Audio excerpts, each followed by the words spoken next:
जे भावानो, आता आम्ही जयशिंगपुरातनं रामलिंगला आलतो करमंद खायसाठी, करमंद जांभळा खायसाठी. बघा ते का आलोय बघा.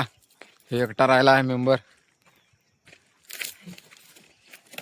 हे एकटा राहिला.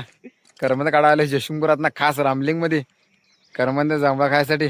चला तुम्हाला करमंद दाखवतो.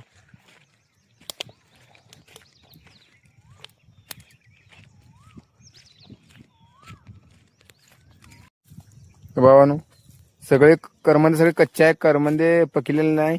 रामलिंगनं आता इथं आलतो आम्ही करमंद खायसाठी. पण बघताना तर करमंद सगळी कच्ची की बाबा, एवढं लांब आलो 20-25 किलोमीटर करमंद खायसाठी.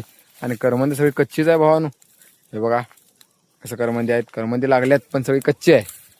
तेवढं लांब ना आले म्हणलं आता काय ना इलाज. हे बघा सगळे झाड भावानो, शेवटी करमंद पिकलेली घावलीत.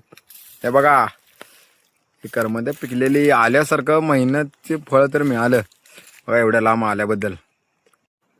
भावानो, करमंद सगळे वर लागल्यात पण हात का पुसना. मग विशाल भाऊ खाली उभारलाय, त्याच्यावरती आपलं मुन्नाबाई खांद्यावर बसून ते करमंद काढायलाय बघा. 10 करमंद खातोय तरी 1 करमंद बाटलीत घालतोय. हे बघा